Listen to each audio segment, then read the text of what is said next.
Gotta be a happy medium here somewhere. There we go.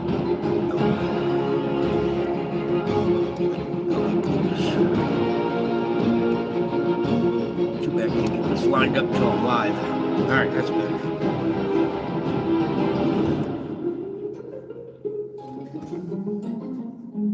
Hello, Hopkinson.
All right, howdy, folks. Welcome back. I told you I would be back.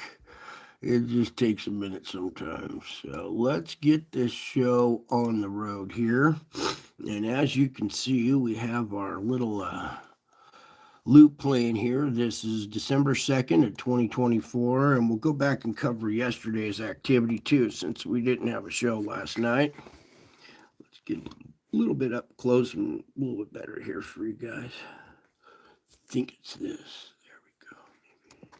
Maybe that a little bit too. All right. Just trying to get this as good as we can for you guys, for your quality. All right. While that's loading up and we're addressing this issue here, I'd like to take a moment of my time to thank you for taking a moment of your time to be part of this family. Okay.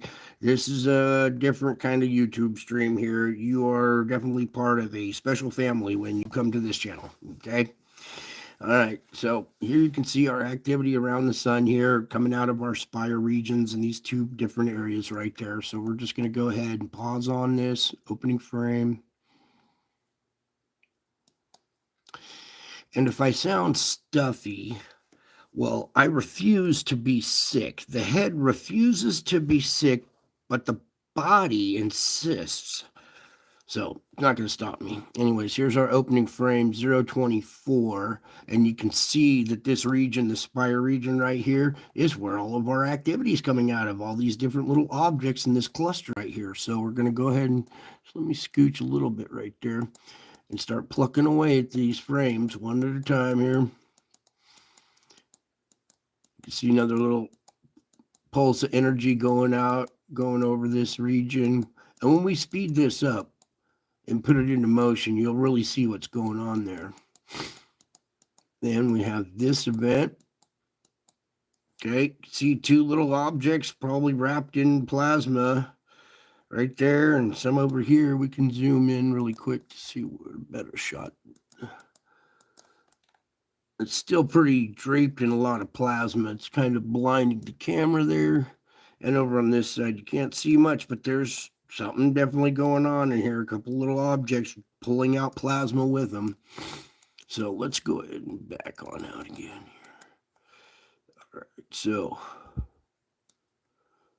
let's get on That one. Now you can see this other spire region up here having the next event coming out of there. So let me scoot it down just a little bit more because the top part of the frame needs to be in the frame just a little bit more.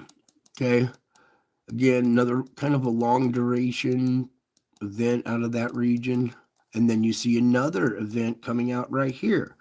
Little satellites splaying off all over the place. But now here's another event. And this one's nice and clear when it comes out here. Oh no, this is the one that moves back inward. You see this little V-shaped bow shock right here? It actually comes out and moves back in towards the sun. Let me back up just a little bit to where, okay, you see it comes out to that point right there. Now we're going forward. Now the rest of it moves out of frame while that little one moves back, and you can see its little V-shaped bow shock as it fights the solar wind going back in. Meanwhile, we have this one coming out of this region up here. Let's just get right up on this one really quick. Now this one is so draped in plasma, it's actually a white dot. You don't even get to see the blackness of it. You can see this, it's just totally enveloped, this white circle right here. And you can see all the plasma around it as well. Also, I found an interesting crop circle that is pretty much stamped into the ground, this activity with these bow shocks and magnetic fields wrapping around these objects. It's a pretty interesting crop circle. We'll get into that later on the spiritual report. Meanwhile, here's this event continuing on. You saw the little white sphere right there in the last frame, pretty clear right there. Okay, so there's your event going on right there. Let me put it back into motion. And what I want to do is this event where it comes out, turns around, goes back in. It's kind of slow. So if we speed it up, you'll see the activity a little clearer right there. All right, now I'm going to go ahead and zoom in on that region right there. So you can see this comes out, turns around, goes back in. You see the V-shaped bow shock on it. All right, now we can slow it down. Since you saw the activity, we'll slow it down just a click. That's probably pretty good right there. Okay, so different activity around the sun, outside your regular laws of physics. NASA, you got a lot of explaining to do type activity. You know what I'm saying? And I don't see anybody else addressing this subject or even this kind of activity. What could possibly be going on there? And here, I have told you many times that these objects come out, they interact with the sun, they bring plasma out with them. Okay. And then you can see that it heads right back in towards the sun. So it changes direction, comes out, stops, and goes back in. All right, NASA, you got some splaining, but they won't explain. In fact, actually, they took down the SDO satellite. Funny how there's a flood in a basement there. But that's all right, because I prefer to use this instrument anyways. They're too busy looking at the surface of the sun when you need to be paying attention to what's outside here. What's causing this activity? I think they got everybody too focused in on the actual surface of the sun, and they miss all this activity that's going on out here. Yeah, I know we won't. I know we're going to get into that article here in just a minute, there, Steve. So you're doing great. You're ahead of the curve. I love it. I love it. I love when my students are paying attention. They already did their homework before class. All right, let's just go ahead and back on out of this because you guys can see all the different activity that's just going on. Let's just leave it right about there for a second and let you just take in all the activity that's going on there. And out of these spire regions as well, I always told you that these spire regions act like compass needles. They're magnetically pulled off the sun by another magnetic field. So they point at these other magnetic objects like a compass needle does. It's not hard stuff. It's really simple, but you've been all taught backwards and the wrong thing. So there's that event from today. Now what I need to do is go back because there was no substitute teacher yesterday. And we had this little event go on here. Note, out of this Spire region here, a little activity down here to the south. Let this finish loading up. And while it is, let me thank you, some of the rest of you that just filed in, for taking a moment of your time to be part of this precious family. Okay, there's a lot of families out there in these chat rooms and stuff, but this one's a little bit different. Okay. All right, so there's your activity from the 1st, from December 1st. You can see just little spits and sputterings, this little activity over here. I could have reported on this last night, but there's not too much to really report on. And besides, I needed to get some rest. It was supposed to be a day of rest. Now, let's leave the 2nd up there while we get into the solar ham report now. And just a little bit wavy lines. Just one of these days we'll find a happy medium. So your solar flux indice down 1 point. We're in the yellow at 185. That's good. We're out of the red zone, so that's good news. Sunspot count in the green. That's good news too, except the fact that we're up 30 new spots. So it was down below 100, and now we're up 30 more. So still in the green. That's okay. Areas in the green as well. They've changed this one up. I like this one instead. Okay, there you go. There's your, oh, this is old data because SDO. So there was your region that was right there. It's probably more over in this vicinity now on this edge of the sun. Okay, so some of that SDO data, a little missing, but let's see how fluxed we are here. Goes X-ray flux, that is. Swimming pools and movie stars. All right, here you go. Your solar flux indice today. You can see our bumpy ride. All right, so that activity that we saw, the little satellites, all the little different moons and stuff interacting with the sun. Well, there it is, reflected on today's GOES X-ray. Quite a little bumpy ride, but no M-class flares. Notice all that activity and not a single M-class flare. That's because your main indice is down. Your overall solar flux indice is 185, so that's good. All right, then we have this activity already going into tomorrow. Would you guys like to take a peek at tomorrow, look into the future here? No? You don't want to see what's happening here on this little link? Even if I refreshed it and got every little frame, you still don't want to see it, huh? Well, tough. We're going to do it anyway. Okay, so check this out. Not much, 12 frames, but let's get that opening frame. Right here is a good capture of that little object moving out still that we were looking at earlier. Now, much more defined. You can see the object. You can see the little magnetic field out in front of it. Teardrop shape back like this. Okay, this is possibly the ghost image right there. Okay, but there's your little object and its little bulb, okay? And these things have been,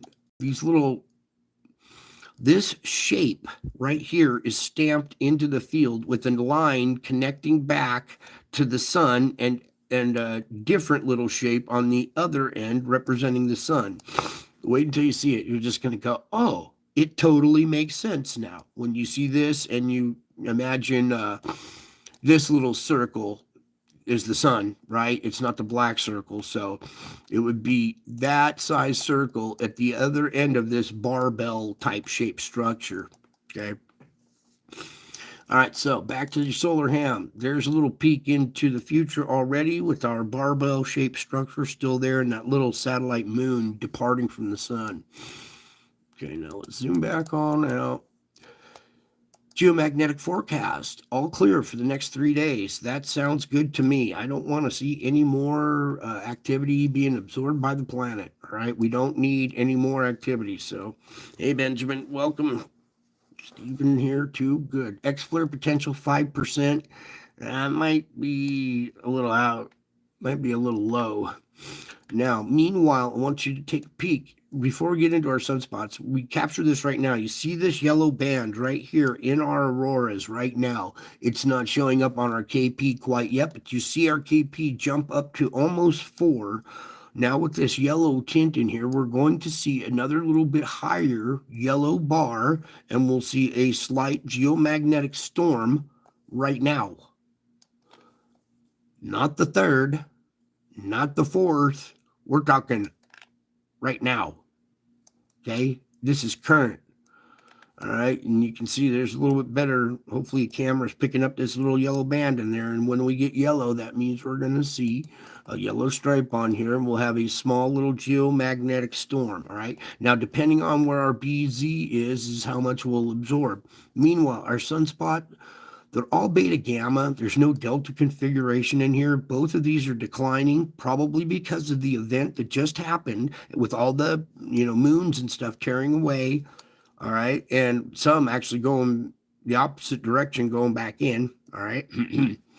So both of these are declining regions, so hopefully that keeps our explorer potential down to 5%. And 5 is pretty low, so all right. Anyways, you can see KP index is just about to take another jump here in a little while. Ow. All right. Really quick here, let's just do some track-a-lacking since we're lacking some tracking. And you can see that they're showing a slight little bulge coming down this way, all right? Nothing heading at Earth, okay? Even though you see this little coronal hole probably sending us some energy a little bit on this right after it passes us. So looks like we're dodging a bullet. This is all heading the other way, but sometimes these objects, as they're passing by, they're going in different direction. As they interface, say this little outer circle would be the magnetic field of the sun. When their magnetic field interacts, say they're passing by and they touch right there, well, that's going to cause the spark to jump this way. But if the trajectory of the object continues in this fashion, it'll pass by Earth and sometimes give us an unexpected geomagnetic storm. Now that unexpected storm is because of the radiation from the object itself too. And that's why we see some of these unexpected storms. The CME totally goes in a different direction, then all of a sudden we get a little blast. I'm not saying that might happen or that that's going to happen this time, but we have observed that in the past. I want to take a peek at what these guys got here. I want to see this increase in density here around between the 5th and 6th. And they're showing this same little band. It's not a CME or anything. It's just this band of where there's probably a coronal hole stream. Okay, so that's fine with me. We can get back out of this. Let's get to this article really quick. So below is the updated look at the visible solar disk on Monday, courtesy of the Big Bear Observatory in California. Solar activity remains at low levels with a number of minor C flares detected. A region turning into view from off of the southeast limb may turn into the old region AR 3889 last seen in November. A moderate M flare will remain possible during the next 24 hours. Moderate M flare in the next 24 hours, okay? Now, we're getting our imagery from other places because I know for one thing for sure, I really do miss the solar imagery courtesy of the Solar Dynamics Observatory. Yes, SDO is down, and we are very lucky to have had access to the resources for so long. Hopefully, the water damage situation at the Stanford, where the data is served, will be resolved. Okay. In the meantime, here's a look at the sunspots of interest. Solar activity during the past 24 hours was low with a number of minor C flares detected, most of which were produced by 3906, that old region, probably over here now. Yeah, there it is, 3906 right there. Let me get it. So that one almost Earth facing.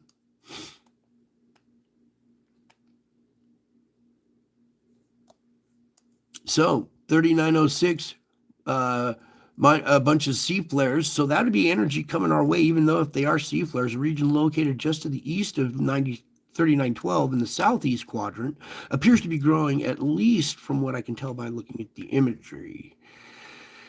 Via gong. All right, there are currently 40% chances of moderate M flares and a 10% chance of strong X flares. See, here they say 10% chance of strong X flares. I agree. 10's a little bit better because these sunspots are still pretty there and active. All right, so let's move on. Really quick, kind of a repeat of that article just to touch base with spaceweather.com. Okay, extensive damage to solar data servers for the rest of the year. Daily sun images on spaceweather.com will look a little different. Probably sound a little different too. Normally, we share full disk images from NASA Solar Dynamics Observatory. However, a broken pipe and subsequent flood at the Stanford University's Joint Centers Science Operations Center has caused extensive damage. All right, so the Southern Hemisphere is still in charge. Okay, look at all the sunspots down low as opposed to just the strong one up above. Now, these are probably because of the locations of our moons and our bigger objects when they interface and interact with the sun and their little latitudes where they do. Okay. All right, you can come over here, look at the composite image, blah, blah, blah, blah, blah. Let's get on over here to the Schumann. All right. Thank you, Dr. Tony Phillips, for providing this information. Good job. All right, now let's move on to our Schumann. And you can see these, I don't get much. Nope, that's as much zoom as I get on this. Yeah, this one can't be zoomed. But these little bars right here are different. You see how they're intense at different little hertz ranges? So this might be some of the activity that's going on, man-made activity via, emergency, not emergency alerts, but codes, bomber codes and stuff like that bouncing off the ionosphere. Most of our activity looks more like this right here. We have an increase in pressure. We start grinding between the core and the outer core, or the shell. Okay, there's a little dynamo inside the Earth. The core is spinning inside that outer core, that shell, and that spinning motion produces an electromagnetic field that propagates outwards, much like you see in Star Wars, the force field. Okay, and that's your magnetic field. Much like high voltage wires, it hums at a certain frequency. It happens to hum at 7.83 hertz, which is our Schumann, and usually is just one smooth green line for years. Now, since we've had this solar interactions, we get this activity now. And this is your core scraping and grinding at that barrier with the outer core, creating intense frequency at low frequency. Okay, so here's your 7.83. We had kind of a bumpy day. It was, these broadcasts and then smooth, little good continuity, and then intense. We had an event where pressure was relieved. It stopped grinding for a minute, but then the pressure built right back up. We had another grinding session, and then it tapered off. Gets weak right here, and now finally coming out into a little bit better continuity. Better than this little event right here. Okay, now this is going on in the background, and this affects your mood. Okay, you want a steady 7.83, not weak, then strong, then weak, then strong, and then continuity, and then weak and strong. This fluctuations does a number on your emotions. All right, when it's weak, there's no Schumann resonance. Well, that's when you get irritable and violent. Okay, they forgot to put this frequency in the capsule of a Russian cosmonauts, killed each other because they went mad without this frequency. So it wreaks havoc in the background while you're trying to go about your daily routine. That's why you have to practice the spiritual warfare as well, because not only is this affecting your mood, it's affecting other people's moods, and they don't know it. And you have to learn to adjust and overcome this, because it can be debilitating. A lot of pain goes along with this too. For some of you with arthritis and bad joints, you feel it. Okay, so there's your bumpy ride today. Nothing too bad, but we did have a change, increase in pressure and some grinding today, okay? Now, let's move on over to the null school really quick here. Open up let's get schooled by the null at null school. All right, right here you see this little blue line. This is your intertropical convergence zone. Okay, this is where the air from the southern hemisphere meets air from the northern hemisphere.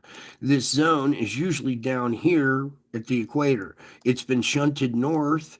It was a little further. It was about 15 degrees high here in latitude. It's dropped a little bit lower now. You see it's down below that line a little bit, but still, it's still happening. And then you see it come together, merge together here, and kind of smooth out. You want to go outside now? Here, let me get the kitty here real quick. Okay. Let me know when you're back in.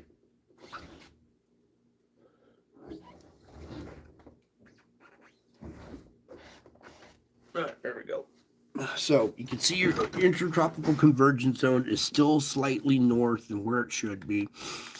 Okay, now we're going to go up in height and or in elevation. We're going to go up to where our storms brew and our storm activity, and we're just looking for vortex activity right now. And you can see this whole region right here.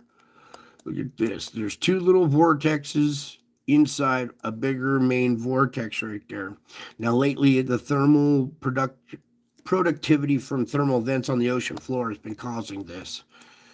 Okay, I'm just looking for like typhoons or any kind of really tight rotation. We got a pretty good healthy storm right here. Convergence here in the Atlantic. It's not a storm, it's just convergence right there. And here's a few little, couple right here, right off the coast of Greenland. So note this area when we get to our thermals. Okay, so there's our vortex and storm activity. Let's just get into the particulates and the dust storms. Something else we can do with these dust storms too. Really quick, we're just going to take a look here in green and yellow. You can see it's reaching all the way across the Atlantic. A very good plume reaching out that like deadens the hurricane productivity in that region. Okay. Meanwhile, you can see this region over here that was bright white the other day has lessened in intensity. So, but there's still got a fair amount of sandstorm going on over there, and they still got that face right there watching them.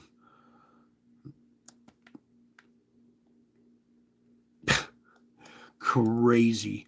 All right, something else I'm going to do really quick here for you guys. Where is it? We're going to go down to 1 micron in size here. And it shows up in red. There's your intensity in red, but then you see it's still going across this way. Now you see a little bit of intensity over here being pushed up against the Himalayas, and it can't make it over. All right, so there's your sand. Now let's get into our SO2 report.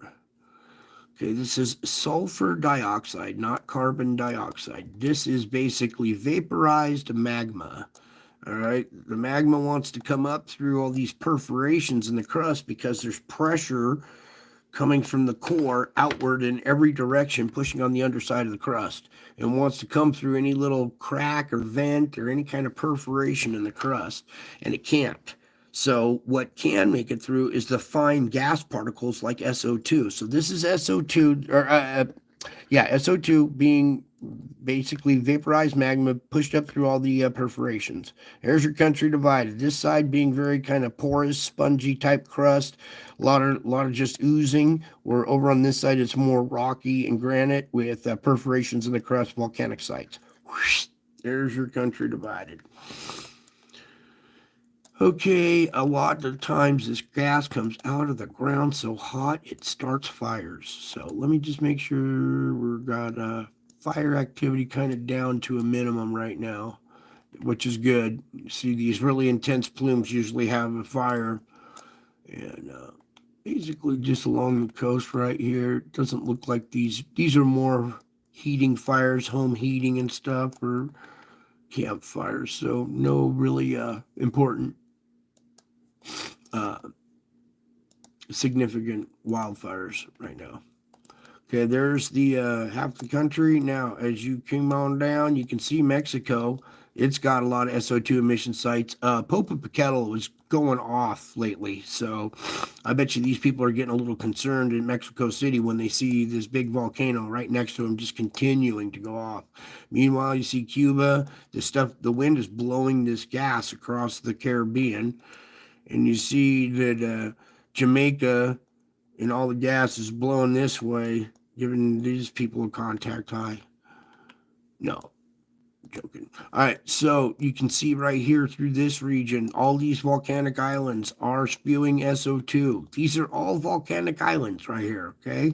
So naturally, pressure from down below oozes out through these little cracks in the ground, these open vents, instead of magma. And we come down through South America, and you can see these are all independent sites. These are not a plume blowing down the coast. These are all independent sites. We come into our fulcrum point, this one being pretty strong on the other end, and this one right in the middle.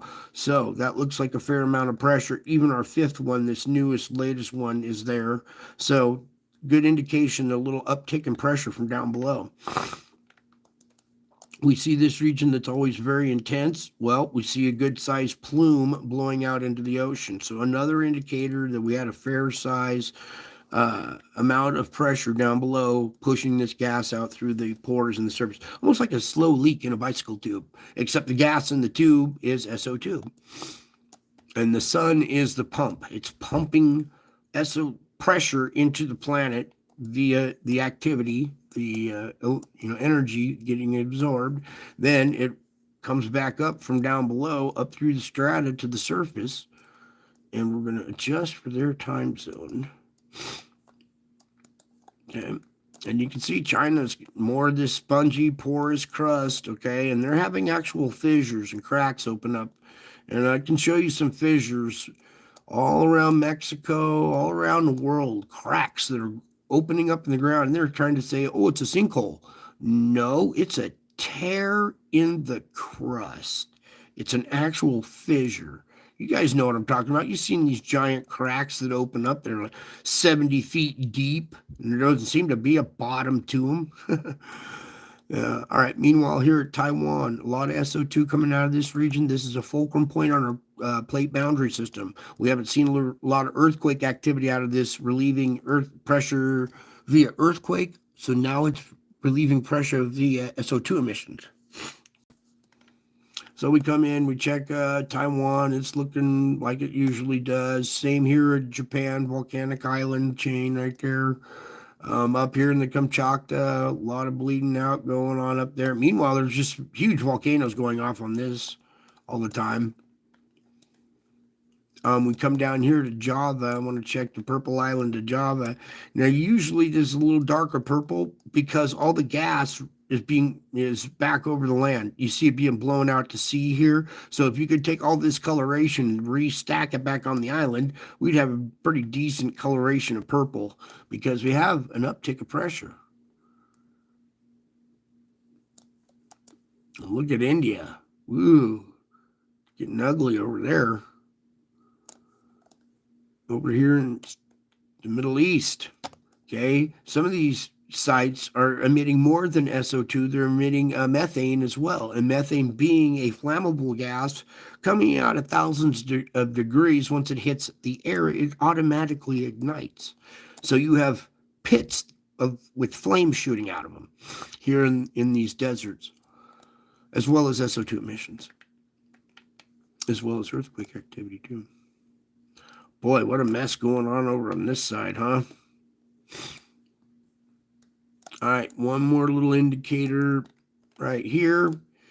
Here we are, deep quake region, Fiji, and all of our deep quakes. Meanwhile, we have this pencil-shaped island right here with 2 SO2 emission sites. Now, this is relieves pressure much like a slow leak in a bicycle tube. Say this is where the valve stem is, and you're pumping pressure in here, and it wants to make the globe stretch out in every direction.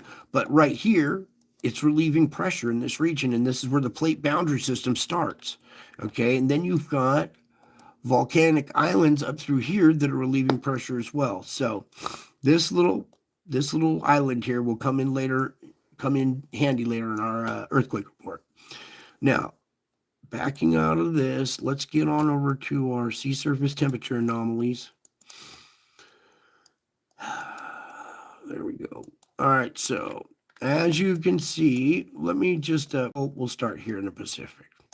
All right, we have volcanic activity on land on these volcanoes. Now, the surface of the land, the surface of the earth is also has water on top of it. So the crust is underneath some water. These are perforations in the earth's crust that are underwater spewing hot water plumes. All right, either steam, hot water, magma. Some of these things might be producing nickel or even radioactive isotopes like cesium. Meanwhile, it creates these hot water plumes in the Pacific here, and cold water inundation tries to get in here, Okay, and cold and hot next to each other produce rotation. Okay, for right now, we're just taking a peek around. You see inside the Gulf here, some kind of hot water, some kind of activity going on underneath the water is really heating up the Gulf right now. This is out of character for this time of the year. Okay, so diverse quakes, diverse tornadoes, diverse heat plumes where they shouldn't be, like way up here in the North Atlantic and way up here at the top of the world. Okay. We're also seeing it, out here in the Atlantic along the coast of Africa. All these little sites have opened up down on the southern hemisphere. Okay, we come over here to Java region. Relief valve, starting to see leakage here along the plate boundary again. I believe this site and this site, well, that's a little closer to land. Last time we had a nice little straight line of yellow bar right there and then a reduction of it. Well, now we got a couple of little plumes that are back. All right, so some new sites have opened up and changed configurations of air mass rotation. Meanwhile, look at here off of Madagascar. This is a new site right there. All right, let's go ahead and put the winds on now, and I want you to take note of how your winds are matching the color configuration of these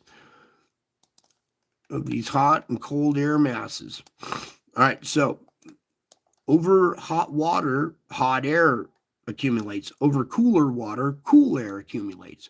Well, hot air rises and cold air rushes in to replace it. This is hotter than this, so this is rising, pulling more hot air or warmer air into it, which induces the cool air to rush in. See this cooler air rushing in? Then it finishes off being hot, gets back into the cool, rotates around. Our two little vortexes that are inside, let me get like that right there. All right, those two little vortexes that are inside the main vortex are heat induced. You can see where your cold hot meets up. Cold and hot right there, creating rotation. Cold and hot right here, creating rotation. Those are your two little, actually third, look at this. Something trying to kick up right there. All right, so you got these little tiny inner rotations inside of a bigger rotating mass, all because of the thermal pockets down below. The thermal pockets are actually controlling our weather more so than our lower jet stream. We're going to come over here to the Atlantic and let that sit there for a minute like that. So you can see cold air rushing in to replace hot air that's rising. Your conveyor belt structures that form because of this activity guide the storms along these paths. Storms ride these currents right here. So there's your difference in configuration. Look at this really quick. This heat and just the cooler air over the country, creating rotation right here, pulling stuff, warm, moist air up from the Gulf up into this region now, more New Mexico area instead of straight up into Texas. So it's driving a little bit further west. You see your convergence, cold air that's coming in, converging with your warm air coming up here. This is going to be the battle zone right in that region. And you're seeing a lot of this warm, moist air, or this cold air, sorry, coming over the Great Lakes. Look at the coloration on the Great Lakes, by the way. A lot of hot air, or a lot of hot water, sorry, accumulated there. Cold air blows over that warm, moist air, creating thunder snow, and they have seen quite some heavy snowfall because of the Great Lakes. Lake effect snow on a massive scale, not just a hiccup every once in a while. What they endured was, Father Nature. Okay, you come over here, you can see heat plume here, driving stuff up into northern part of England. We have, look at this up here at the top of the world. That's crazy. Rotation way up there like that. Topography has a lot to do with it too. All right, so there's all your vortex rotation. Just really quick down here. Here's a good example. Cold air right here rushing in to replace all this hot air. There's another one. Wow, look at that. Actually following the little heat current, the whole thing.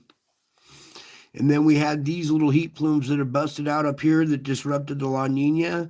They're not as intense, but you can see there's an individual spot right there that is, come and gone. And now these ones have kind of diminished. A lot of change up right in there.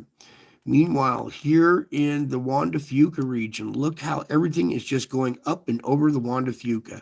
Look how cool it is in this region now. We went from having multiple hot spots in here, causing a huge vortex to rotate offshore. A few little earthquakes relieved that pressure.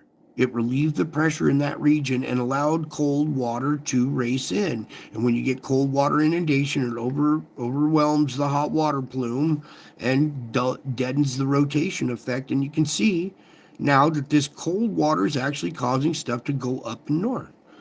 So we've had a relief of pressure in this region. Yes, no, can you see the side effects? I mean, I've been pointing this out for a long, long time. And right here is a textbook example of what I've been trying to describe. It's not a I told you so. It's more of the, hey, look, here's effect and cause and effect. All right, the cause being the heat plumes, here's your effect. Right off the Juan de Fuca, zigzags right up through there, matches it perfectly. Now, let's get into our earthquake report. Let's get into the USGS.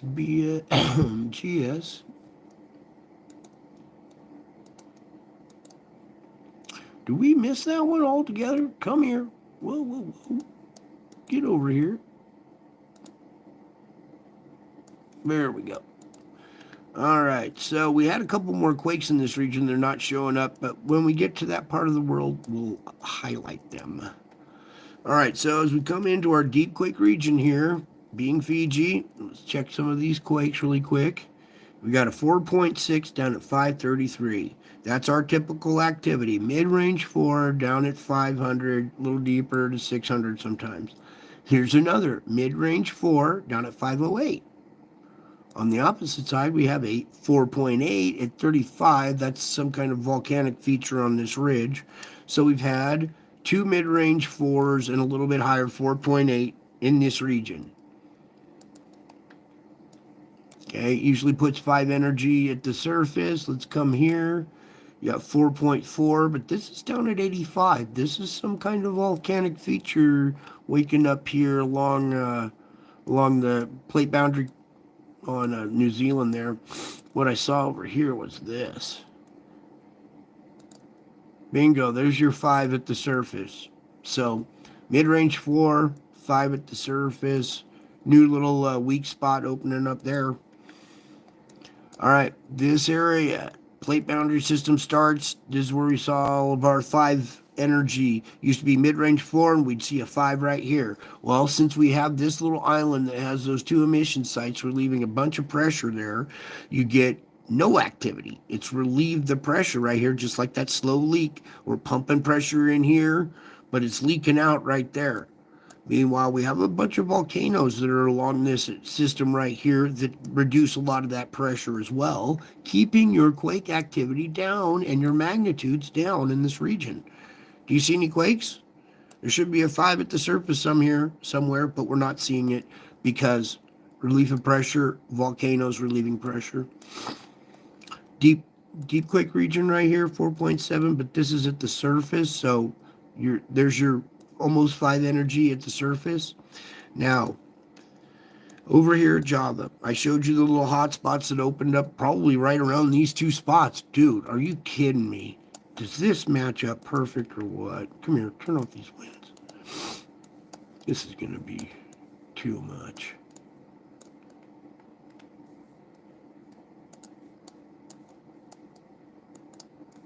Well, pretty darn close. Right there and right out here at the plate boundary.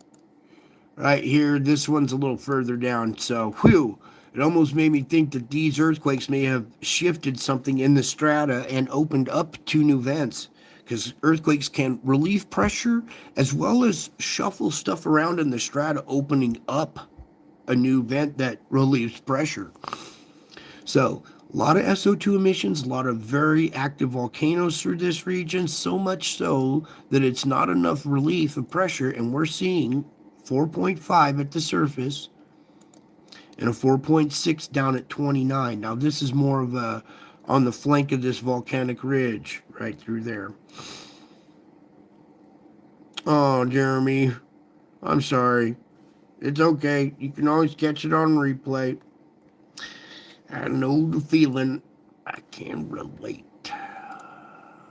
So, a lot of pressure coming out of this region via SO2, earthquakes, and volcanic activity. This is our relief valve area. So much pressure coming out that it's not even, the volcanoes aren't enough. We're actually seeing earthquake activity in the region.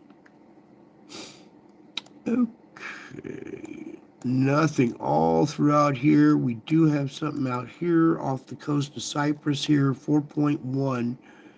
Oh, that's at Cyprus. Cool. Right on the plate boundary, 4.1 at the surface, relieving pressure at the surface right there. Give her a kiss for me. All right, now we're going to, we did that 5. This is a 4.9 on a plate boundary. What do we do with 4.9s here? So we got a 5 here and another 5 there.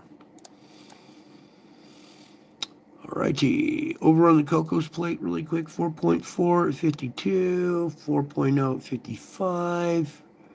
Little magnitude check in this region, 3.6, 3.8, slight little uptick in magnitude, shows me a little uptick in pressure. Fulcrum point quake, 4.0. 4.1 right here at 143. Okay, now we can get into all magnitudes.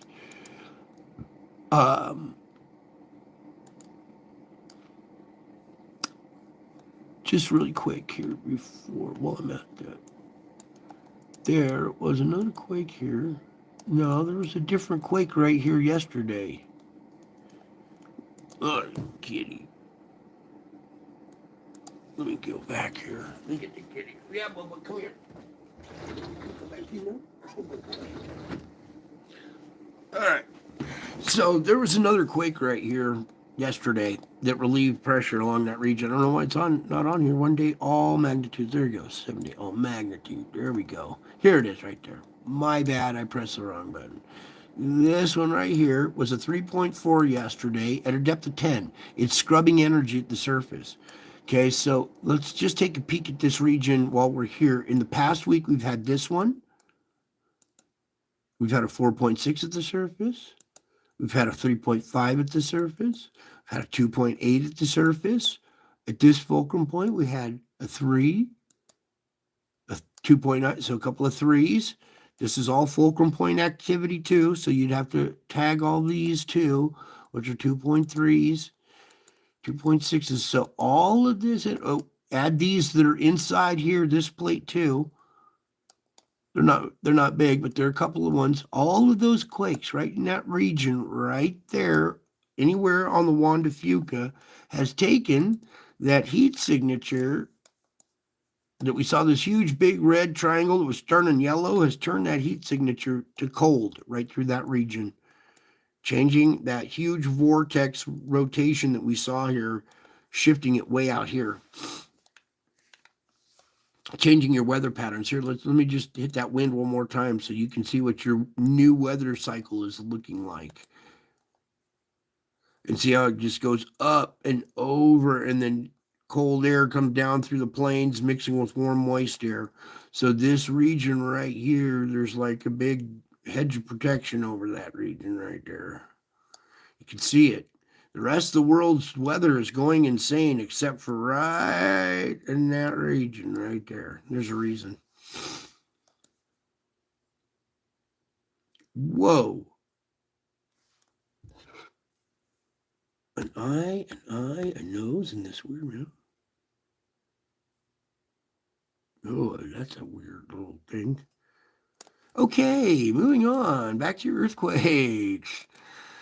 Let's go 1 day all magnitude for the region. So I showed you the one little one that happened up there and all our activity over the course of the week, reducing pressure in this region, and now no quakes. We've seen a reduction in pressure and in color and in temperature. Okay, so it's going to be quiet around there for a while. Thus, see, no activity even through here. Even down all the way down to here. We're finally seeing, oh, we got to hit all magnitude. That's what I missed. There we go. Because we did have to have something. Little focal point quick right there is nothing. But your geysers in this region vents a lot of pressure. All these little microquakes every single day, constantly going off, relieves a lot of pressure, keeping magnitudes down. And this is a 1.6 in the South Bay, offshore, 1.8, almost similar magnitude, 2.1 on that side. Well, let's keep going. Out here, we had a little stronger quake. This is a 2.3 in Round Valley. Okay, very quiet. There's a 3.3 right there in Piru, California. All right, activity over here, man-made perforations in the crust. Let's just do a few magnitude checks, 2.1. So little reduction in magnitude through that region. Way up here, Oklahoma, yeah. Nothing on your New Madrid and nothing up through the Craton today, so that's good. And we did our quick little check there. So there's your earthquake report for tonight. Mid-range 4 activity, bringing 5 to the surface. So we saw that. Let's get on with the volcano report now. Come here, volcano. All right. Can we capture that up at the top up there? All right. It says erupting 37. Warning 33. You add those together, that is 70 volcanoes that are active. And I don't count these 27 in unrest. I mean, we could tack on a bunch more if we wanted to, but I'm just going conservative with currently erupting and active. That's 70 active volcanoes. Now, when all this stuff started happening to me 7 years ago, there was one volcano. And if I told you back then, in 7 years from now, there's going to be 70 active volcanoes, you would have laughed and said you're crazy. Well, here we are 7 years later, 70 volcanoes, and I am still crazy about you. Let's get into it, shall we? My corny little shtick. Tall in the green, it did erupt, but now it's on the list. Sunosi erupted at 6,000 feet. Tall erupted 11,000 feet. Oh, it's in the green. It's just shooting stuff at 11,000 feet. Okay, meanwhile, IBU, I think they may have got the wrong little color on that one. IBU eruption last reported, usually 8,000 feet, right around there. Semeru, kicking its maximum, 15,000 feet. Imagine having a volcano. You're stuck on this island with this volcano that just keeps blowing 15,000 foot blasts, 14,000 foot blasts every day. That whole island must just be covered in ash. I mean, where do you shuffle along through a big old ash pile or something? It's got to be crazy over there. So, Semeru on East Java, excuse me for the opening here, has activity all the time. At maximum, 15,000. Reventador, 14,000. And that was just in the last few minutes, okay, because this is currently going on.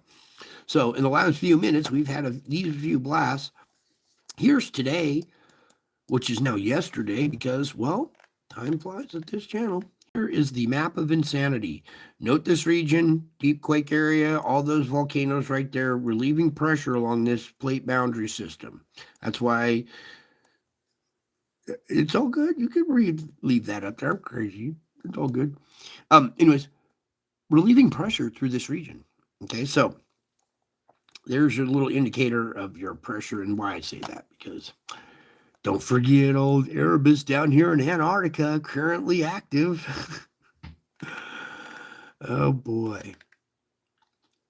Semeru volcano. That's not it, but that is. Can lay on.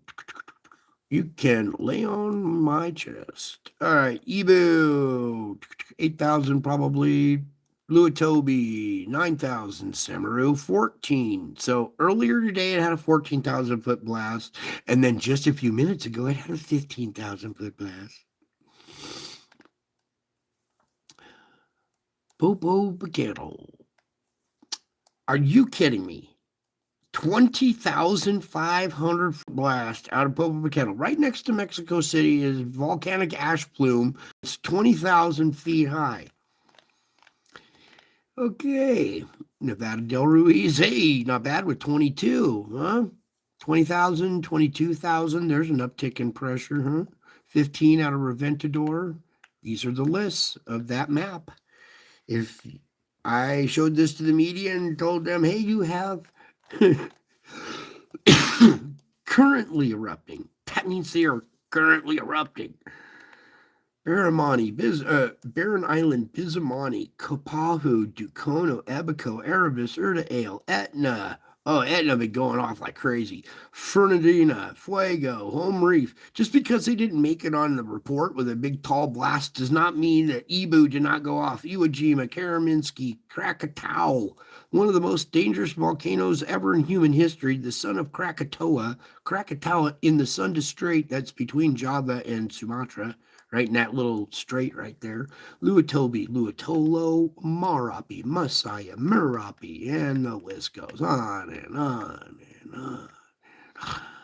And don't get desensitized by what you see there, because you just think that's normal activity, and it's abnormal. That's not normal activity. So now, with all that being said, let's get into our tidbits, shall we? Forecast models. Okay. Somebody left. They didn't wait till the spectral report. Oh, no, they're back. All right. Current conditions now, because we haven't done this in a minute, we are having lake effect snow over the Great Lakes. Okay, and that's really punishing people on the East Coast right now. So going from current conditions into the tomorrow morning, that's December 3rd, noontime, convection. You see this cold Arctic air creeping in there, even though it's not showing a bunch. There is some lake effect snow coming off right here. So I would be on the lookout for more lake effect snow happening because of this cold air mass coming in through this region again. That'll be the nighttime tomorrow night. Then you see down here, moisture shooting up into the country. Already a little severe tail on it right there by the morning time of the 4th. Noon, convection. A lot more snow up here off these Great Lakes. Nighttime of the 4th. Morning of the 5th. Noon, convection. Nighttime, morning of the 6th, noon, convection, nighttime. Look out here up in British Columbia right around there. It's going to make landfall noontime the 6th, go intense at night or by convection, and then nighttime intense along the Puget Sound through the morning hours of the 7th. There's the noontime of the 8th down here in Texas now. Convection, watch out for that convection of activity there in Louisiana. Nighttime the 7th, morning of the 8th, noon, convection, nighttime. There it goes, right up through the south right there. Morning of the 9th, noon, convection. See this pinch off of two air masses colliding right here? Watch out there. So that's convection in the 9th, nighttime. Morning of the 10th, noon, convection, nighttime. This is way outside the scope, but we're just going to plow through them. There's noon the 12th, convection the 12th. And that's just so far out there that it's really not really worth reporting on, because these models are going to change. But You see this repeated activity, the low cold air dropping in over and over through that region. So you folks that are getting lake effect snow right after that one passes, you might be in for more rounds. And that right there, way out in the future, doesn't look too promising, but that's all going to be subject to change. So let that little loop play for a minute there. Lord, so you can see your timestamps and stuff. And then we'll get into our spiritual report. All right. All right, you guys made it that far. So let's get into the spiritual report. We did our astrophysics, our geophysics, and now let's do some metaphysics, or more like how you work, how you were designed, and what your cause and effects are. And we'll get into these albums here. Let's get something pulled up to read to. Okay, if you are here and you see this, you've probably seen it too many times. No, not too many times, but a lot of times here. Okay. The reason why is because it's a real event, real thing, the real deal happened over my head on Easter 2020. Okay. And this is my face showing up in the clouds. We're going to go here really quick to my channel. Oh, we got all the wavy lines. Let's just pull open.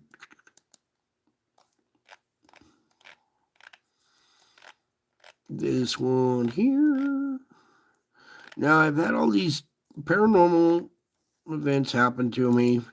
You guys have Revelation 12 happening all around you. Well, it's happening all around you, but it's physically happening to me, which is way, way different. A lot scarier, really painful,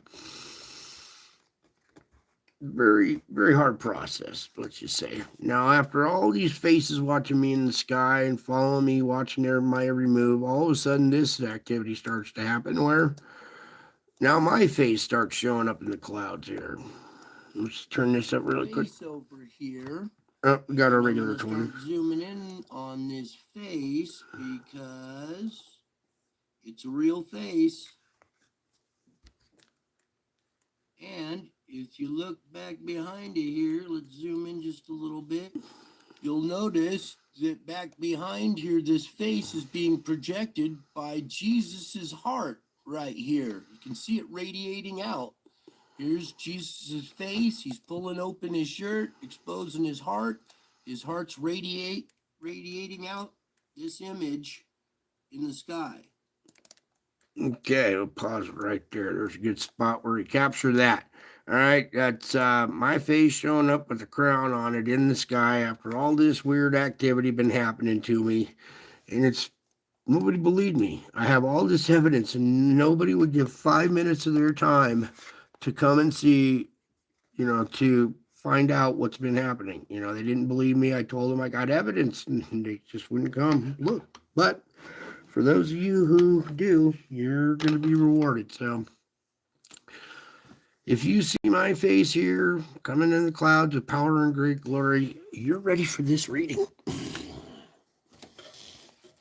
Take a deep breath, get in a comfy spot, curl up, a couple of deep breaths.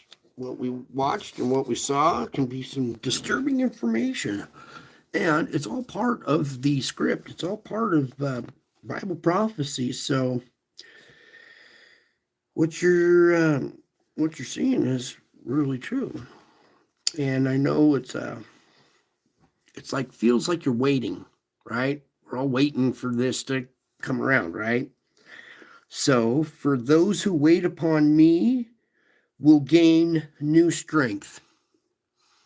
Through this process, you guys have started practicing salvaging a day.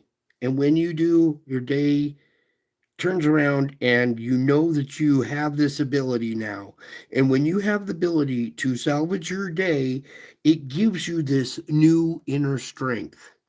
So for those who wait upon me, that waiting will gain you new strength. Spending time alone with me is good for you, but it's increasingly countercultural. Multitasking and staying busy have become the norm. So during the Advent season, there are even more things to be done and places to go. So I encourage you to break free from all of the activity and demands for a while. Seek my face and enjoy my presence, remembering that Christmas is really about me. Waiting upon me is an act of faith, trusting that prayer really does make a difference. So come to me with your weariness and your burdens, being candid and real with me. Your weariness. Okay? Come to me with your weariness. Come to me with your burdens. Be candid and be real with me. Rest in my presence and tell me about your concerns. Let me lift the burdens from your aching shoulders and trust that I am able to do exceedingly abundantly above all you ask or think. So as you arise from these quiet moments, hear me whispering, I am with you throughout each day. Hear me whispering that I am with you throughout each day. Listen closely, you'll know. I am with you all throughout the day. So rejoice in the new strength you have gained through spending time with me. Do you guys feel that new strength you have gained by spending time with me? You sure do. That's why you endure to this part of the show. Or even if your wife called you to bed, you'll come back tomorrow and watch it on replay. So waiting upon me is an act of faith, and those who wait upon me will gain new strength. Okay, rejoice in the new strength that you've gained by spending time with me. See, that's why I thank you. It's important for you to spend time with me. It's not just for me, it's for you. It's for you. All right, so prepare your heart for the celebration of my birth. Listen to the voice of John the Baptist when he said, prepare the way for the Lord, make straight paths for him. Christmas is the time to exult in my miraculous incarnation when the Word became flesh and dwelt among you.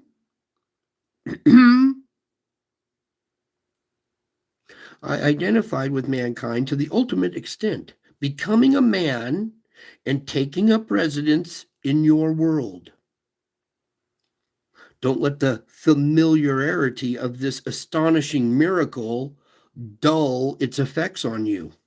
Don't let the familiarity dull its effects on you. Sometimes you see this image so much time, and we see this, I don't know, so many times it dulls the effects on you. So don't let these images dull the effects. There's plenty more at my channel. You can go dive around and go through them, but these are for this time, for this reading time, right? Okay, these are real event. It was painful to capture all these pictures. I have a shattered shoulder, and to hold the camera up hurts. So don't let the familiarity of this astonishing miracle that you see before you, don't let it dull its effect on you. Let that effect remain. I would let that effect grow and blossom like a flower. Okay? But don't let the familiarity dull its effect on you. And recognize that I am the gift above all gifts, and rejoice in me. So clear out the clutter and open up your heart by pondering the wonders of my entrance into human history. View these events from the perspective of the shepherds who were keeping watch over their flocks at night. They witnessed first one angel and then a multitude of them lighting up the sky, proclaiming, glory to God in the highest, and on earth peace among those with whom he is pleased. Peace among those with whom he is pleased. Well, if you're still here, I'm pretty pleased that you stuck it out for this part of the show. So, peace be with those whom I'm pleased with. Gaze at the glory of my birth. See this right here? Oh, here, we'll show you the glory of my birth.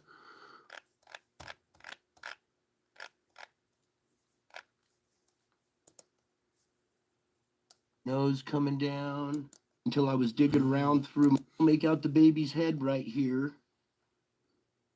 And maybe if I pull back a little bit, there we go. And this was captured on October 4th, baby. Now I'm going to run this through the filter real quick, and it's going to enhance it, but a little bit too much.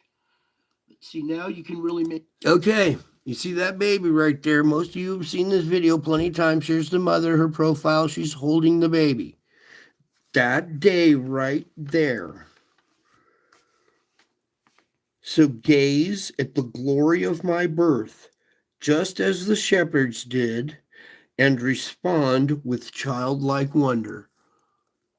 Because isn't that what this produces? When you look at this and you hear me and you understand who I am and that I have been born right here on this day and that this is me in the clouds, and you really understand and you gaze at the glory of my birth just as the shepherds did, and just respond in childlike wonder. What was the other one I had for you? Oh, yeah, right here. It's important that you understand that I became poor so that you might become rich. All these images are so that you might become rich.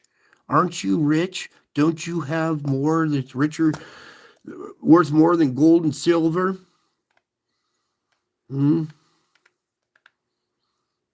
That's a good one right there. That one too. Let's scoot that down a little bit better, up so you can see them a little bit better. Right there. All right, there's a couple of different images right there. I became poor. I gave up a lot so that you might become rich. You see, my incarnation is the essence of Christmas. It was a gift of infinitely great value. However, it impoverished me immeasurably. I gave up the majestic splendors of heaven to become a helpless baby. My parents were poor, young, and far away from home when I was born in a stable in Bethlehem, where I was reborn in a stable outside my house. Okay. I perform many miracles, even now and during my lifetime, but they were for the benefit of others, not myself. Right? So the miracles I performed before and the miracles I still perform today are for the benefit of others, not myself. I do not profit from these. This is not monetized. I give this gift freely because of who I am. Okay? I performed many miracles during my lifetime, but they were for the benefit of others, not myself. After fasting for 40 days and 40 nights in the wilderness, remember I was showing you where I was homeless for 40 days and 40 nights not too long ago? Yeah, it was kind of like the wilderness. I was tempted by the devil to turn stones into bread because I got hungry out there. But I refused to do this miracle even though I was hungry. I lived as a homeless man for years because I was willing to experience a life of poverty. You are incredibly rich, aren't you? Because I was willing to experience a life of poverty. You are rich. You see, my life, death, and resurrection opened the way for my followers to become children of God. So my followers, when you come here to this channel and you follow me here on YouTube, you become a child of God. You're one of my children. So my followers I opened a way for my followers to become children of God and also heirs of a glorious and eternal riches. So my abiding presence is also a precious gift. So celebrate all these amazing gifts with gratitude and overflowing joy. For I am the light of the world. And many people celebrate the Advent season by illuminating their homes with candles and decorative trees. This is a way of symbolizing my coming into the world, eternal light breaking through the darkness and opening up the way to heaven. Nothing can reverse this glorious plan of salvation. All who trust me as Savior are adopted into my royal family forever. My light shines on in the darkness, for the darkness has never overpowered it.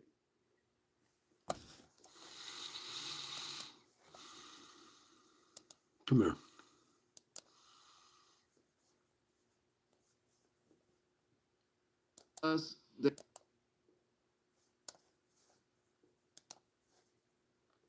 That's my face right next to the moon.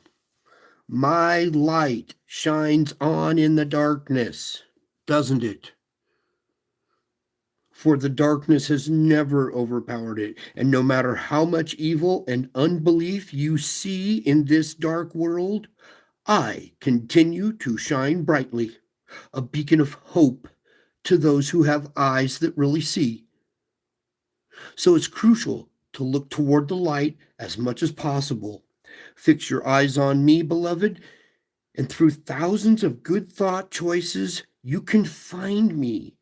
See me as you journey through this life. Fix your eyes on me, and through thousands of good thought choices, you can find me. You will see me as you journey through this life. You are indeed seeing me now as you journey through your life, aren't you? This is my face. You are seeking my face. My face you have found. Honor a fox. Oh, it's so good. As long as you are here and you're at this moment with us in this part of the show. This is a new family member that I invited here. And have you seen this video at all, Honor a Fox?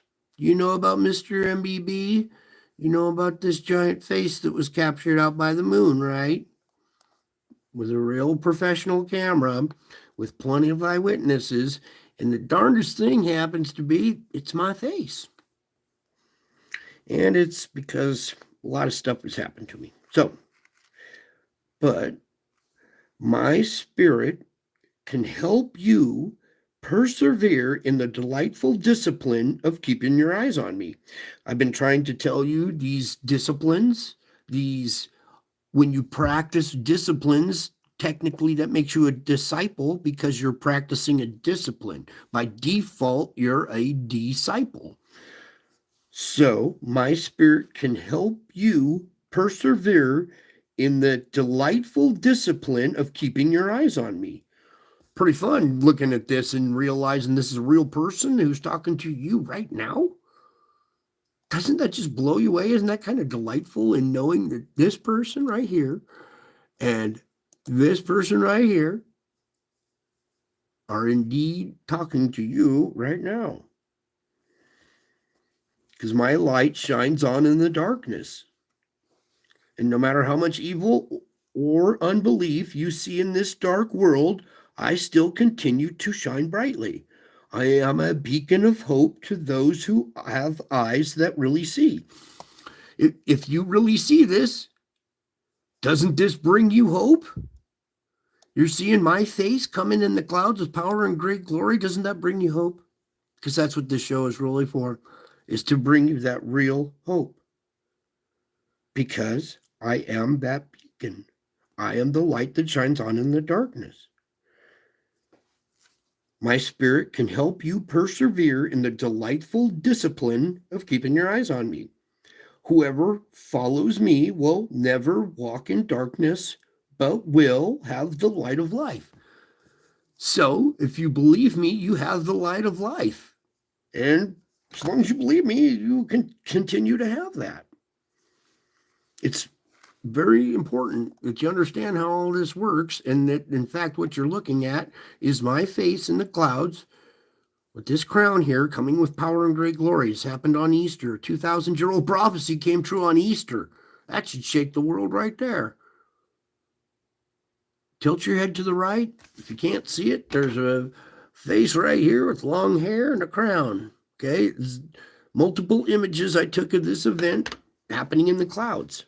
Okay, that's me coming in the clouds with power and great glory. And if you see this face, and it's intriguing and it's interesting, and you hear my voice and you hear this message, you're caught up in it like a good book, like a good song. The best analogy is a TikTok thread. Man, you get caught up in a TikTok thread for 2 hours. You look up at the clock, whoa, where'd the time go? Because you got caught up in that TikTok. Well, much like that, when you see my face coming in the clouds here with power and great glory, you will be intrigued, fascinated. You'll be caught up in it like a good book or a good song or a good YouTube live stream, where you're caught up with me in the clouds, where we meet in the air of cyberspace. I can't come over to your house and give you a big old hug right now. I'd love to, but I can't. So I meet my family in the air, where I've gone and provided a place that where I am, you may be here at this channel, Brian Night Channel, live streaming, usually around this time of night. All right, so you know where to find me. I'm always here, and you can always click on a video and stuff and see more of this stuff, or go through my whole channel. I got mountains and mountains of evidence here for you, not for my benefit, for you. Okay, remember that. I became poor so that you might become rich. You guys are indeed rich. If you're seeing this face right here and you are caught up with me in the clouds, where we met in the air, where I provided a place where I am, you may be here at this YouTube live stream, then you truly are a child of God. You have been reborn by seeing me coming in the clouds. It's no longer just guessing. Your faith is now complete, and now you know. And it still does not diminish your faith. It makes your faith even stronger. Now you know. There's no second guessing. Your prayers are heard. They just get answered in a way that you're not used to. Okay, when you pray for money, you don't win the lotto. I actually get you a job. When you pray for strength, you don't grow a bunch of muscles. I give you adversity. And you have to overcome that adversity, because that's what gives you strength, isn't it? It's overcoming adversity gives you strength. I have taken away all your mistakes. All your mistakes are now opportunities to grow. So there is no such thing as mistakes anymore. They're only opportunities. Anxiety, if you're having anxiety, that's a reminder to find me, your peace. So anytime you're having anxiety, or you're having a moment and you're losing your composure, take a minute, take some deep breaths, pray, Jesus, help me, and then open up your heart. Jesus, help me. These people are riding my back, and the pressure's too much. I can't handle it. I give it to you. The moment you give it to me, it relieves your stress so that you can think.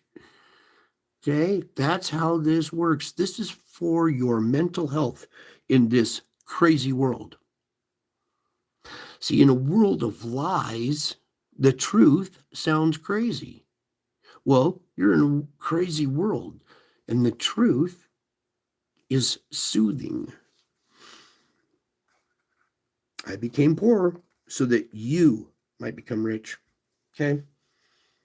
And keep your eyes on me. Keep practicing these disciplines of salvaging your day. There are going to be things that come along your path during the course of a day that are going to shoot you down, right? It could be the Schumann resonance spiking in the background. It could be somebody, a loved one who is, now that you have ears that hear, they might be saying stuff that hurts your feelings, right? You're going to get upset. And you're going to have to take a moment with me, regain your composure, say a few prayers, wait for that little inkling. I will guide you which way to go, and then go about the rest of your day. You are going to salvage a day. And when you salvage your day, you get a glory. That's overcoming your adversity. And when you overcome your adversity, you get a crown. Okay. So you're getting a glory every time you overcome adversity. Sometimes it's 2 or 3 times a day you have to salvage your day. So for each time you overcome, you go from glory to glory to glory. And every time you overcome some hard obstacle, you're going from glory to glory. I take your overcomings, your glories, and I make a collage of them just like this. Okay? And you might think you're doing terrible, but I'm seeing progress. Okay? I see in the spiritual realm, I see your spiritual progress. Okay? You only see physical. Well, I'm seeing your spiritual progress, and it's indeed because who I am. You guys practice these disciplines of trying to salvage your day. That's a discipline. If you're practicing a discipline, you're a disciple. So when you're salvaging your days and bringing a smile to people in their day, you are indeed going from glory to glory. You're salvaging the day. You're doing what we're supposed to be doing while you're waiting. Okay? While you're waiting, continue to salvage your day, bring this light into other people's lives, bring this information, these images to friends and family. If you're having issues with them believing and you want to get them on board, it's worth a shot, because they might tilt their head to the right just enough to make this out and then understand these are real images. This is a real event that happened on Easter. A 2,000-year-old prophecy came true. Okay, all kinds of 2,000-year-old prophecies been coming true to me. I have showed you Nibiru, the dragon of Revelation 12, that stood in front of the woman, stood before her, 13 days before her. I showed you Mary and angels in my garage. I showed you that little baby. You know what, Honor of Foxy, you're here now. So everybody that made it, we're all good, okay? And if you want to stick around for overtime, and I want to show Honor of Fox some stuff here, okay? Because she was my new invitee here. Okay, so Honor, um, hopefully you know a little bit about the Bible and Revelation 12. Okay, and an event happened to me on September 10th where I was shown the dragon of Revelation 12. And we'll get into that a little bit later. But what I want you to see is right here, this little video first. We'll go here because this event happened first. If you can barely make it out up here, this says October 4th of 2017, which is 11 days after the Revelation 12 sign. The Revelation 12 sign appeared in the stars. 2,000-year-old prophecy came true in the heavens on September 23rd of 2017. 11 days later, this happened. We're going to go ahead. This is for same display right here. And this was actually captured the day before the other picture, but I hadn't found it for years later until I was digging around through my old pictures and stuff and went even further back to see if I'd missed anything. And I captured this one. And we're going to zoom into this streak right up here. This one right here. This is security camera footage out in my garage. Just bear with me for a second here. Now, hopefully, you can see that we have a lady's profile here. Here's her eye, here's her forehead, her snub little nose, here's the bottom jaw. She's smiling, she's looking down, and she's holding a baby. And here's the baby's head right here. Here's the face, the back of the head. Here's her arm cupped around like this, and she's holding the baby. Now, I'm going to run this through the filter real quick, and it's going to enhance it, but a little bit too much. See, now you can really make out her profile a lot better and see her face, and her headdress is coming over and going down back behind her. And you can still make out the baby's head right here. And maybe if I pull back a little bit, there we go. And this was captured on October 4th. So this was about 11 days after the Revelation 12 sign. All this stuff started happening to me just prior to the Revelation 12 sign and then right after it. So it said the woman was about to give birth. Well, it looks like maybe she gave birth, and here's the little baby being caught up to God. Okay. Come back. So I've been going through. All right, so that happened on October 4th of 2017. This is the very next day. Oops, we're going to get this date up here. We're going to get it. It's October 5th. Is it showing up there? All right, let's just get that. October 5th, okay? So you can see October 5th, the next day, October 4th, the baby was born. The next day, this event was captured on the same security camera. So let's go for it. Photos and running them through the filter, and this was one of the first ones that I had ever captured. And what's going on here is I'm here on my knees. I'm crying and screaming and praying, all three at once. I was in some extreme anguish. A paranormal traumatic event happened to me, something so unbelievable you guys wouldn't believe it. So if I told you, so I'm going to show you instead. So I'm going to show you instead. In this image here, I'm sitting here praying, and Mary's head appears right next to my head, and we're going to zoom in on this. You can't go in too tight on it, but she's looking down at my head this way. Let's see, there's pretty good.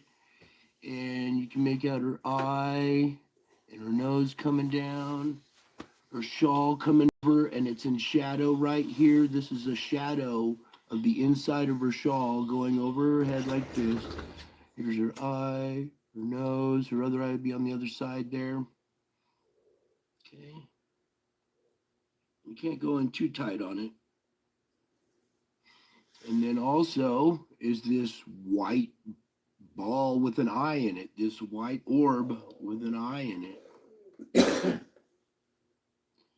Okay, and that's not all, because over here in this corner up here is an angel, the silhouette of an angel with his wings spread, with his back to us, standing in a shaft of light. Here's his head, there's a glow over the head, the wings are extended, and there's a feather coming off. The last feather coming off is crossing over these brown roof tiles in the background here. And you can make out there's an angel right here, and you can even see his head right here. Going a little bit tighter. You see that feather crossing over into our realm? Back to us, and his wings spread. Yeah, you can see a lot better with the filter. Before it was really faint and it was hard to see. Same with this. This came out a little bit better here. Yeah, there's Mary looking down at my head because I was in anguish. I mean, what happened to me was just so disturbing. I can't even describe. I thought I was going to die. I thought I was dead. I thought for sure I was going to die right here. And I was just crying and screaming and praying that I was going to survive this. This right here that happened the night before. The day before the other picture, but I haven't found it for years later. So for a couple of years, I had no idea what was going on until I went and researched deeper into my security photos and found this one. This happened the day before. So all I had known was this information right here for a couple of years until I went through like my old photos and dug a little deeper, like I said, and found this. And then it explained everything. Now I know why I'm going through this. Okay, it's because of who I am. Okay. And let's just a little extra stuff. Okay, we're doing overtime now. So this is for foundational work. Okay. So I showed you Mary and angels being born in my garage, or the baby being born in my garage. This is also happening, not commercials, but this. Howdy, Folks, welcome back. So I'm real excited to show you this one. This is an angel that was captured on my security cameras, and now I've run it through the filter here. So if you turn your head to the right, about 45 degrees, you can make out the head. All right, first of all, the reason why you tilt your head to your right shoulder 45 degrees is because this angel is laying at a 45-degree angle. It's hovering in the air at this angle. And when you tilt your head to the right, it makes it a lot more visible. It's a little clearer. The hair, the breasts, it's a female, the torso, the waist, the legs coming down here, a wing coming off here, a wing coming off over here. And we'll zoom in on this. All right, right there, you should be able to see it pretty well. And then note this little demon face back here in the background, this angel sleeping or hovering over a sleeping child. So you can see it there. We're going to zoom in too much, so I got to pull back. This one's nice and clear that you can. You see there's a face on it too. Okay, and this is an angel that was caught hovering in a shaft of light over this sleeping child down below here. So we'll zoom in on it again. Just excited that you can see it a lot clearer now because okay, you can see this little angel. The female, she's got breasts, long hair, she's wearing some little white type hat or whatever, crown, whatever, the wing coming out here, wing going up there. You can clearly see if you tilt your head to the right, this little angel right here. It's a beautiful image of an angel hovering over a sleeping child. Now, when I showed this image to some of the professionals, and we're talking professionals now, they tilt their head to the left because apparently professionals don't know their left from their right. Unfortunately, I spent years in isolation and all kinds of different facilities because doctors don't know their left from the right. Try tilting your head to the left. You can't see this when you tilt your head to the left. But if you tilt your head to your right, it's very clear, huh? See how important it is to follow instructions and actually tilt your head to the right? Because if you tilt your head to the wrong direction, you don't see it at all. And I went through agony because people do not listen or see. But you who do listen and hear me and have eyes that see, you see this beautiful angel guarding this sleeping child from this little demonoid over here who's trying to give him bad dreams. Real activity captured on my security cameras, okay? Now we're going to come over to this. I take a lot of pictures. I take lots and lots of pictures, okay? And let me get into favorites. It's in the favorites here. What I was doing here. Okay, this same couch. Please pull this up. Okay, this same couch right here, again with sleeping children. I positioned the camera pointing at the couch in case there's ever kids sleeping down here again, right? Because that's how I captured the first angel. So I set the camera up pointing at the couch in case, the kids fall asleep on the couch again. This time it's my kids. I bought them a new toy. Don't you disconnect me right now. I told them, go ahead, I'll be down later to check on you. So it got really quiet down there.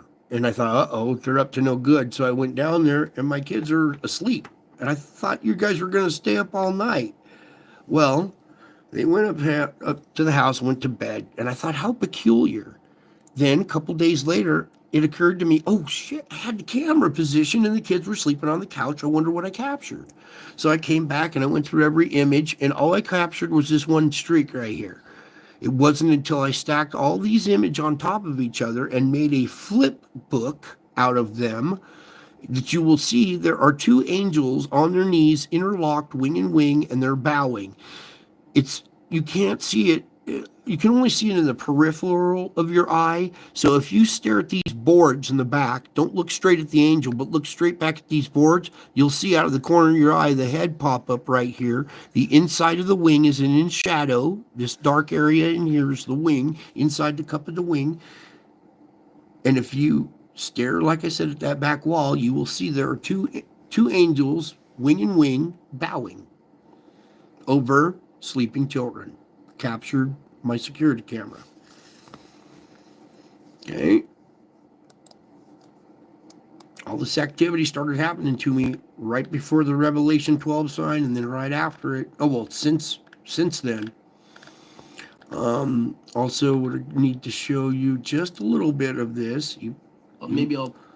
Okay, I don't promote demonology and stuff, but it's important that you understand that this part of the realm is true as well. I'm going to show you a little principality here. Won't do too much of it because I don't like to glorify that side, but it's important that you know. So let me just get this video pulled up and going really quick.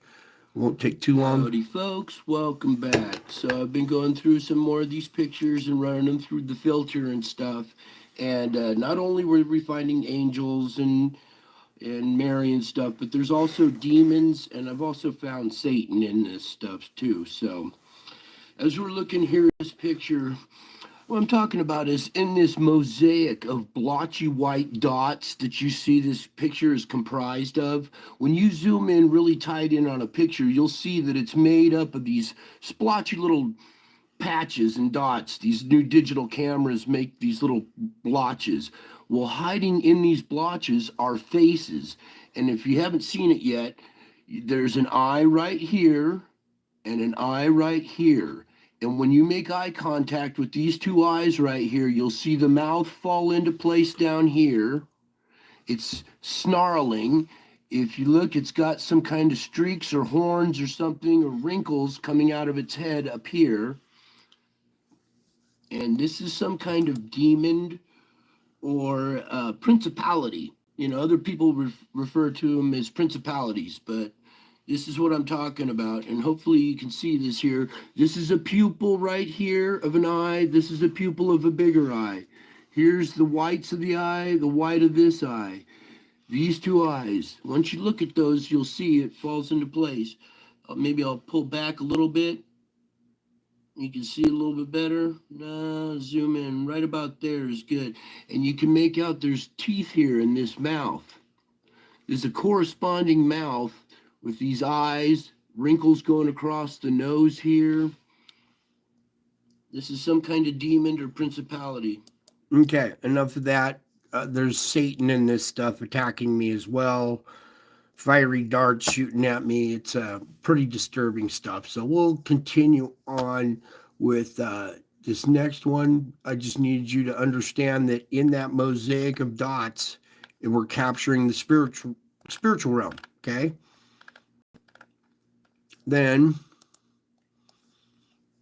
this activity has now shifted to the clouds. So here we go.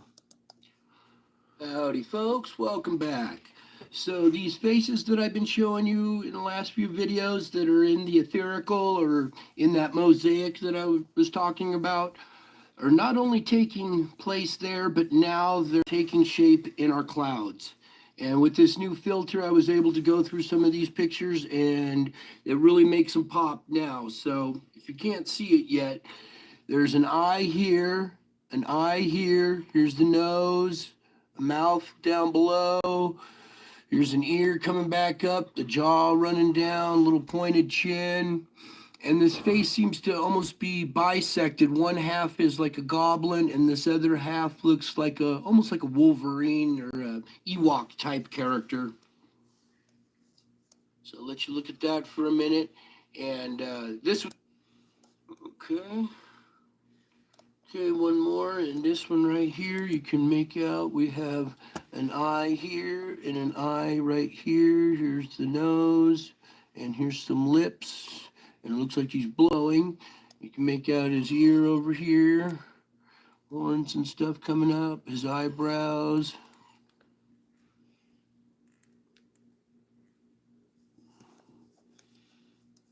There we go. Okay, so let's just kind of back out of that. Now, when we come over to here, I'm going to do this really quick. Back up to the albums. Oops.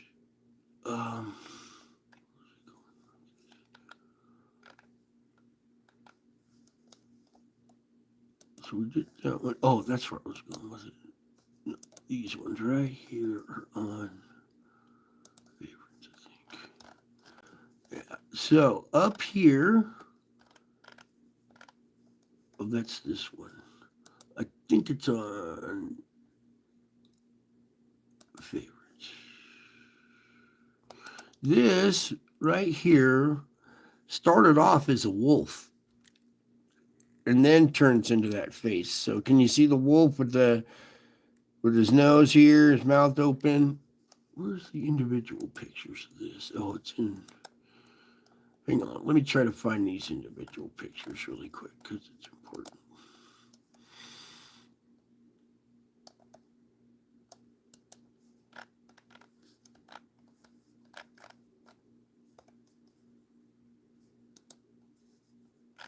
No, that's not it. It was this one.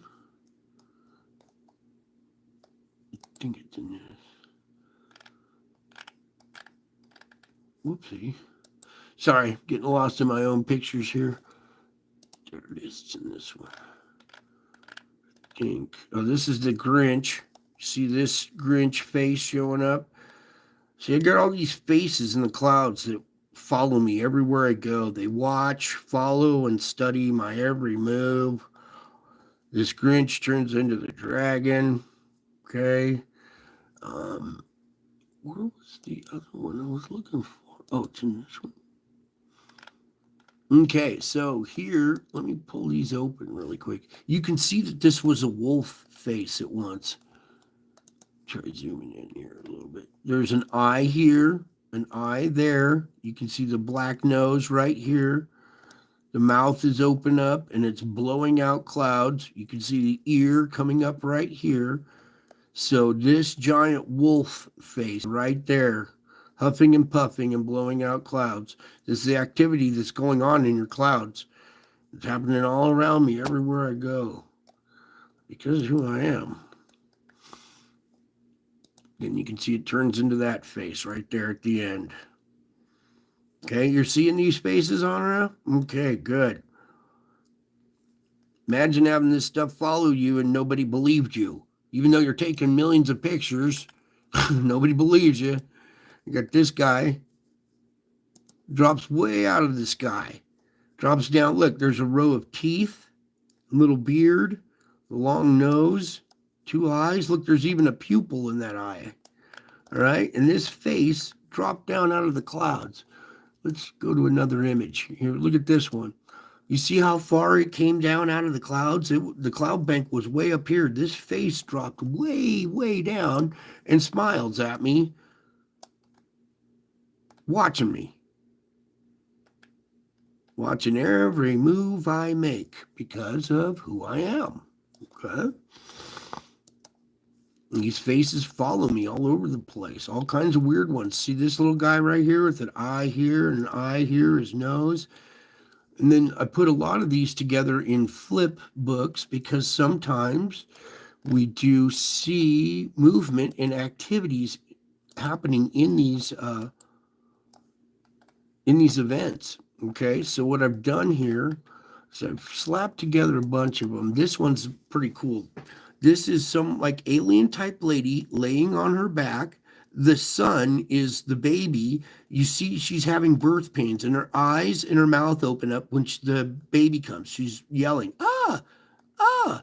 And right here is some kind of Rugrats cartoon character, the midwife, standing right here telling her blow, blow, or breathe. But you can see this little alien type lady right there on her back giving birth to the sun. And that was like 10 pictures all stacked on top of each other or something, maybe less. Here's this guy. See him lifting his eyebrows?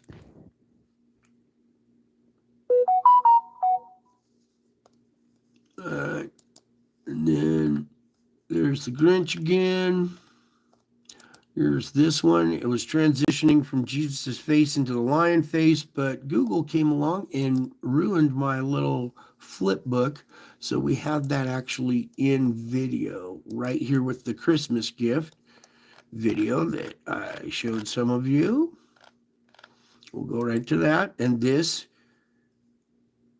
is a gift that I give freely. Okay, this event was more than just Jesus showing up in the clouds. It turns into a So I know lion there's a face. lot of activity going on the sun, but I really don't feel like reporting on that stuff right now.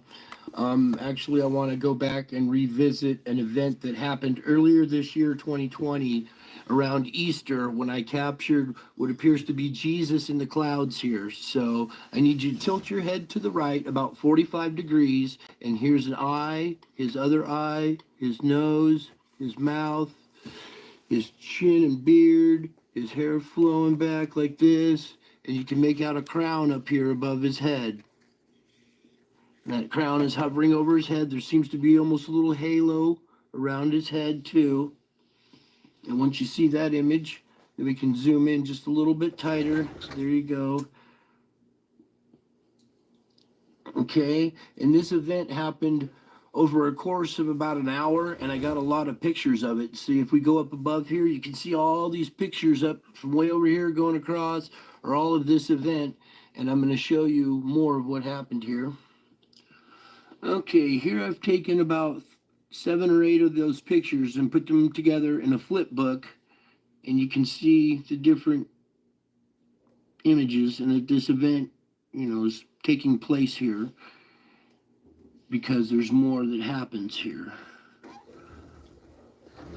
Okay, so starting here, we're going to go forward a little bit here through a lot of these images, all the way to right about here, where you can see Actually, we got to pull that back. this face has changed now. Now we're seeing a more round, like lion type face with a nose right here. Here's an eye coming out here, an eye going that way. Here's its mouth slit, the chin going down here. So this round face right here with a crown still above it. Now I'm going to go through and show you the flip book where it changes from Jesus to this lion face. Okay, now we're here at this image right here. This is a flip book of about maybe 15 or 20 of those pictures, and it's the transition between Jesus's face and the lion face. Now this happened in the clouds, and it was so big and in your face you couldn't see it. It wasn't until I took these images and zoomed out and compressed them. You didn't zoom in. They're too big in your face. You have to zoom out to see these. Okay, so these are to zoom out and compress the image to see them. So let's open up this.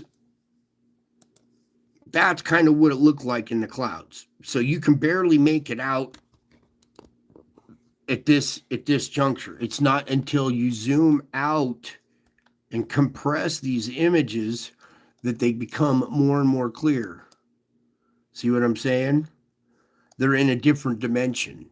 Now, if this were like, Project Blue Beam or something like that, they would be projecting images in a dimension that you could see. But these are outside your perspective. If you could step out of your body and walk 5 miles back and turn around and look, then you would get this perspective. But you can't. You're stuck inside your body, and it doesn't allow you to see this perspective unless you capture it and zoom out and compress them.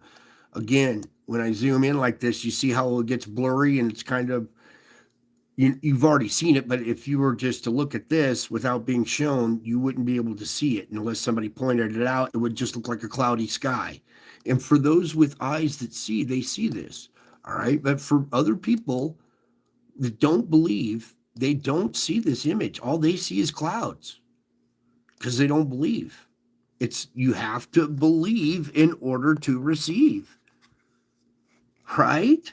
So that's how this works. The more you believe me, the more you trust me, you receive in equal measure. This is your foundation on which you can lean on and build on. The rock that does not change. Okay? And that's the best thing. This is a real event. This is your foundation. This is why I do this show, is to bring strength, hope, and courage to my family, right? In these tough times. It's important that you take these tools that I give you and you utilize them to salvage your day, If something bad happens during your day, don't let it ruin the rest of the day. It might sting for 10 to 20 minutes until you can regain composure. But then when you do and you go about your day, you have overcome an adversity. That's a glory.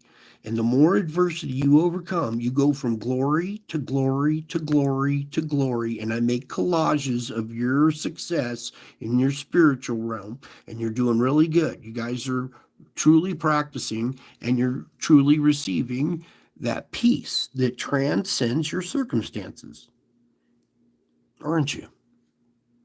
And over here, you got caught up for a while. You were caught up with me in the clouds, weren't you? All these things that I showed you in the clouds, you were caught up with me in the clouds. And I take you away from all your problems for a while, right? And then when you leave this show and go back to your daily routine, you could use the tools, these disciplines, use them as a disciple would to find the peace that transcends your circumstances. That's how this works. And the word rapture is not in the Bible. You are the people who are actually being caught up. All right. You're caught up with me in the clouds. Like a good book, like a good song, you're caught up. You're caught up with me in the clouds, where I'm coming with power and great glory. I went and met in the air with you of cyberspace, where I made a place here at YouTube where I am, you may be also. I think you guys are starting to get it. I think you're starting to get it. You see the signs, you look up, you see me coming in the clouds. You recognize the times that we're in. While we're waiting, patience, perseverance, forgiveness to others, for they know not what they do, huh? When you see this and you know, but other people don't, well, therein you see. You have to forgive them. They know not what they do. The moment you forgive them, it's for your mental health. Give it to me. I know what to do with it. I'll make a nice collage out of it. You don't have to keep carrying around those burdens and those rocks in your backpack. You really don't. Give them to me. Okay? And find the peace that transcends your circumstances. It's all because of who I am and what happened to me.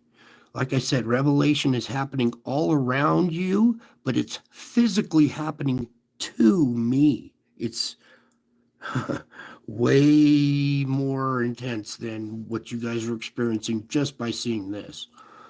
Okay? And I do it. I do it for you. Okay? I bring these images to you so that you might have that peace, courage, and hope. I think that's it for tonight. I love you guys. I miss you guys. You did well in enduring 2 hours into this stream. So well done. And until my next show, I will be back. I'm a man of my word. The word made flesh and blood that dwells among you. Yeah, I'm a man of my word. And I said I would be back. And I am back. I am already back. Can't you tell? Can't you tell I'm already back, and I'm still to come? That means you'll be seeing me probably tomorrow night. I'm still to come will mean I'll be back. All right? So, and until my next show, I will be back. I'm already back. Can't you tell? I love you all. Bye.